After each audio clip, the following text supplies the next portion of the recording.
Hi everybody and welcome to the ArtTour International show. In this very special episode, I want to introduce you to Mexican artist, award-winning artist, Mague Brewer, who is going to tell us about her journey through the arts, her message of inspiration, and so many wonderful things. Mague, welcome. Thank you so much, Welcome Viviana. to the show. Thank you so much. It's really great being here. I'm a great fan of your show. Yes. Thank you. And we know that. We know you watch you our do. show. So I'm really happy to have you on this side of the cameras now. Thank you. Well, for those who don't know about yourself, tell us how you discovered that you wanted to be an artist. I lived in Toronto for a couple of years, and the winter was very hard. And when I was little, I used to love to color. And I thought, when I moved to London, I thought, you know what? I'm going to start painting. But I started working in a daycare center, which is my specialty, working with kids.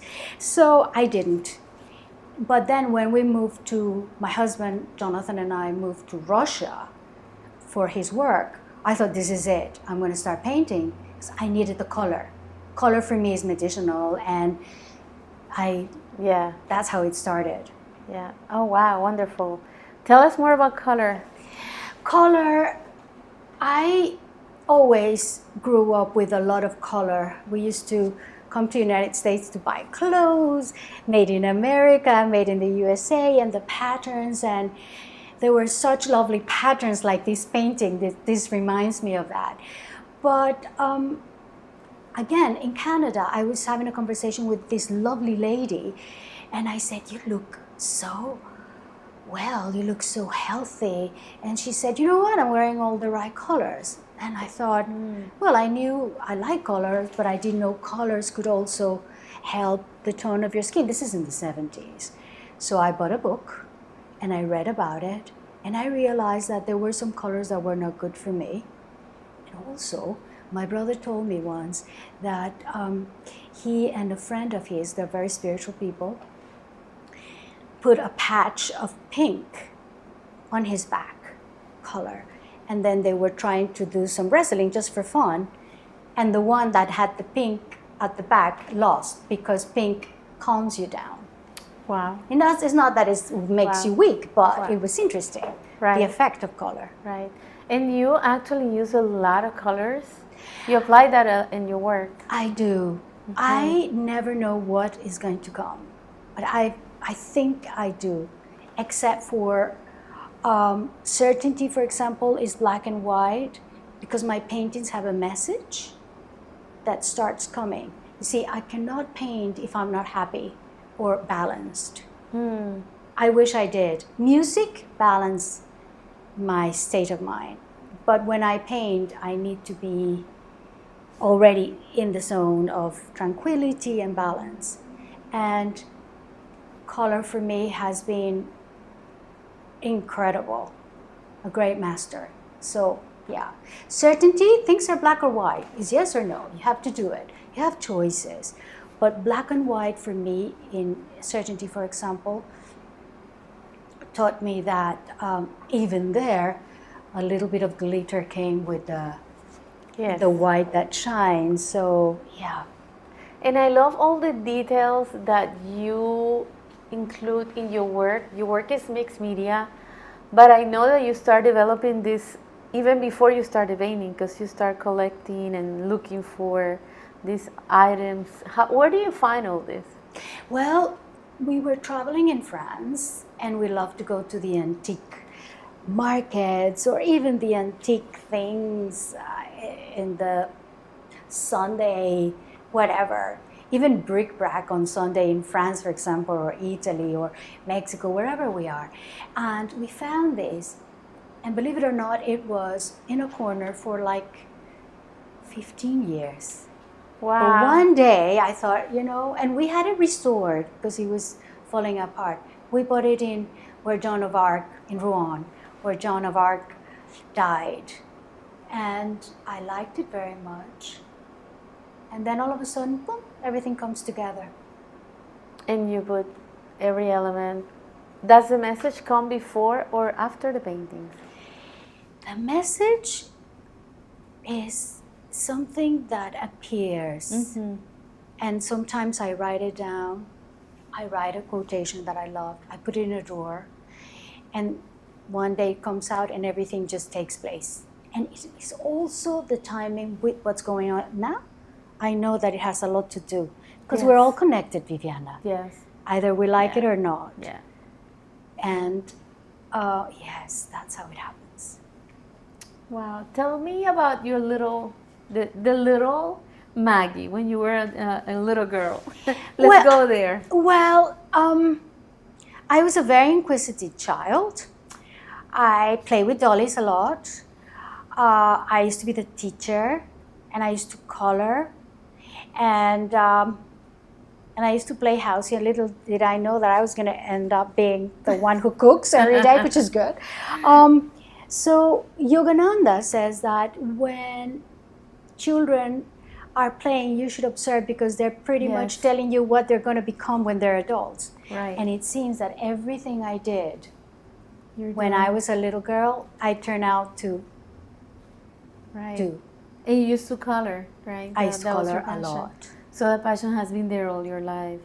Always. Yeah, yeah. And you're channeling, I feel like you're channeling all these messages through your works because each one of your paintings has a beautiful, different message. Thank you. Well, I think the message comes because I am self-made in many ways. My father died of a heart attack when I was 16, and then I moved from my hometown when I was 23, and then I got married, then I got divorced, and I got married again. But I've always been very spiritual, but the spirituality that I have is about being practical and facts. Yes. I don't like it when people say, oh, I'm very spiritual, but give me the best piece of the cake. You know, I believe that, first of all, there is so much we don't know that when you're learning is because life is happening, and it's great to have a guide. True, true. That's wonderful. Well, you are on the cover of the summer issue of the ArtTour International Magazine. Exciting. I'm very happy about that. And we had a hard time choosing which one we want to put on the cover. But there was one work that I thought, because of, you know, being connected, like you say, being sensitive to what's going on in the world, in our country right now, in other countries, belief was kind of the one that came, you know, I always say the painting came to us and said, this is the message that we're going to be sending out. Tell us your message, because there's so much about belief, and so how do I put it, misunderstood, because people take faith and belief very lightly, I think. We all said, yeah, you have to have faith, we have to have faith, but there is so much more to it. Belief is the most difficult thing. If you really believe and you start working in your beliefs, there is so much you need to put aside. It's such hard work. But at the same time, if you're doing it with the wanting of having a better moment when things go wrong, because life is like that. Sometimes everything is easy and lovely, but when the difficult times come and then you have a message that can help you, work on that. Have faith in that, and knowing that you can do it. We could talk about thousands of examples, but belief is very important. It's like when you're learning a language, the first thing you need is to learn the alphabet, right? Yeah. Even if you are learning it in the country, you need to know the alphabet. I think belief it's what tells you, if you're going to do this and you're going to do it, I'm going to guide you, but you need to really feel and be sincere about wanting me to guide you, whatever you want to believe in. How do you choose the elements in that piece? Oh, believe. Oh, I believe. It's got Swarovski crystals. It's Swarovski crystals, and it's it was like after Christmas, and I saw the Believe and I bought it, and it was again, somewhere in the house, and then everything comes together. You find the right person that can do the work for you, like all the stones, and then I had a piece of paper I liked with a photograph where these, like keyhole, right? Yes. It's like a keyhole. Yes. Then the stars are also Swarovski. And I thought, I'm going to put the stars hanging, past, present, and future. And you asked me, why are the beads not, because I think you can tell that I'm on the perfectionist side, or, and I told you, because getting to where you want to get is never easy. True. So that's why the thread is, it's not. It's so, no. Yeah. Wow. I always ask this to every artist. I try to ask because I love to see and I like to show, especially the younger generation who wants to be an artist and thinks it's so difficult. How is the day in your studio? How do you make this happen? Do you have a routine? Do you get up and paint every day? Tell us about that. I think when I'm painting and it's happening, I couldn't be happier. I really love when it's happening. But it's like I need to get everything ready. And if I'm going to start a painting, for example, I like to have brushes, I like to have paint, because I never know. I might have an idea. So once I start, I like to have everything. What do I feel? I feel very content, and I feel very happy to be doing something I love very much. And the message start coming, and at the end, do you remember, to respect other people's right means peace? Once I saw the sort of like a shape, I know I have to stop there, because that's when it stops. Mm-hmm. There's certain things that happen that I don't even know that they're going to happen.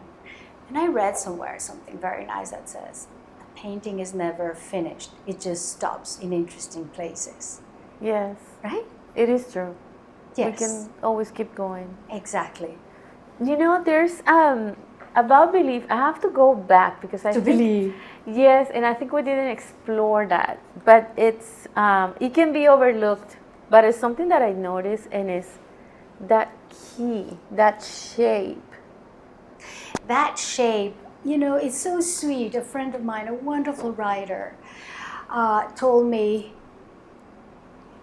Maggie, it reminds me of my Nana's keyhole, when you're looking in her closet, right, or the lights. This is a very important shape that I've seen in ancient areas where pyramids are. Exactly. And I don't know, it's a very interesting shape, I think. For me, it was like a catwalk, something that you had to walk on. And I love circles, so I combined both. Okay. So it wasn't planned. It was something that it flows and the forms come. They do. And that's beautiful. That's beautiful because and it kept you company for a while, right? You yes, told me in your gallery. I love it. We have it. It's amazing. I believe that the artists, I've always said it, are channels. We're channeling messages, energy.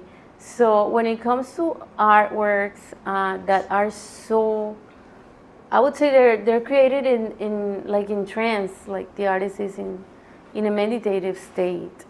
I'm passionate about it. So this piece here, and I'm always exploring, when we look at your works, the mixed media, I'm passionate about what you find in the antiques, but your symbolism in the the symbols that you're creating and the forms and the geometry really looks like, it was planned or somebody that knew sacred geometry, but this is something that comes from you spontaneously. Tell us about this one. Well, I wish I had the piece of paper here. It's over there, but this circle, which is back to back, is supposed to turn around and talks about unity. This is about the unity that transcends all, what is it that I said? That it was that unity that transcends all opposing forces. Mm-hmm. And when I bought this, I wasn't thinking about it. But look at these two at the top. Oh, yes. So when I decided that the piece of paper came, and you can see the paper, it's been in a drawer for 10 or some years, I thought this is perfect to put this together. It was around, so I found a wonderful person that is an upholsterer, and he's also an artist. And I said, do you think you can work on my frame? So everything came together. His name is Fernando. He's wonderful. That's awesome. What would you say is the core of your message that you want to leave to this universe, to this world? Just that we need to be practical, because every day something happens. And if we really like to be at ease and in the kind of okay, happy-ish, not angry state, there are a lot of messages that we're receiving all the time that are telling us how. Mm-hmm. And somebody asked me a long time ago, what is your art all about? And I thought, oh my goodness, I have no idea. This is when I was starting painting. And I said, there are the choices and possibilities that we can live with certainty in an easy way. So if you're upset, you can go back to, the affirmations, for example, and then believing that you can get out of that state. And if you're happy, just be grateful for that. But I don't like to lecture anybody, because I don't like it when people lecture you. I don't mind advice or giving advice. So I think this comes to stay and be there. If you want to take it or you don't, it doesn't matter. True. Because the people that know it all, and yes, I don't mind them, but yes, it's not my kind of way. Maybe this is a way for us, as artists, for you as an artist, to share your message, to give that in a very strong way. I didn't know about the messages until they started making sense. And all the explanation came, and it was so clear. And then that was great.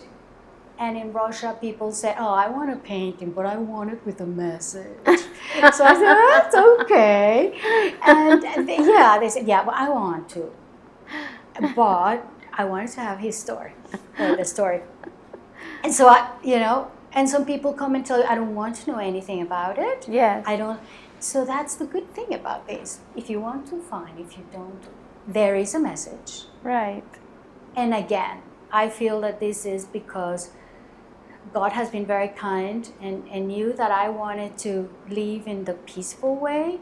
So maybe that's why all of this came, for what I needed to do.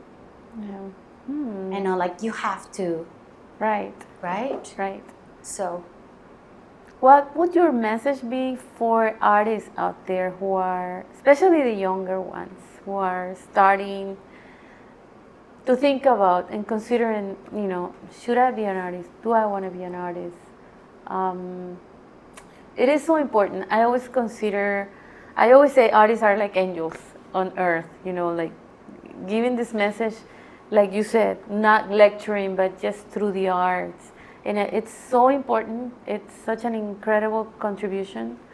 So what would you tell them? How would you inspire one of those artists? with I thinking? think do what you like. For example, I did a lot of research with my Mexican artist friends, which were shocked when I started painting because that was big news. I didn't know. I'm a singer more than anything. And they said, you know what? If you want to put a little stick with a feather because you feel it, just do it. And that was a very good piece of advice. It opened a lot of doors for me just to be. And about the names, well, I remember just opening the Brewer Dictionary in Moscow. And then I found out that that's what the Dadaism started, just open, and it was Dadaism, and that's how the name came. So that's basically, if you like it, just surround yourself with things that you like so that every time you're working on it, you can enjoy it. It's not a chore. It's one part of yourself that is extending. That's beautiful. Well, I want to thank you for your time. Well, thank you so much. And before we go, tell us what you're projecting this year. Is there anything cooking in there? Any work that you're planning that we can pick on? Viviana, with secrets. me, Reveal secrets. I would love to be able to continue with when people come and say, I want a painting, or when people get the painting and knowing that it's become good company. And I love what you say, to keep on being inspired, because that's important. Yes, absolutely. And that's a great fan of the program, I have to say. It's a very good way. Yes, it is. And it makes sense. Then you go out with a purpose. Yes. You know? Yeah. Get up with a purpose. And exactly. Pray with a purpose. Everything. And be grateful. Yes. Well, thank you so much. Thank you. Thanks. And for those who want to explore more about Maggie's work, we are right now linking you there to her website. You're going to see more of her works. I invite you to visit it. Send her a message. Let her know what you're thinking. Thank you. And we'll see you next time. And don't forget, stay inspired.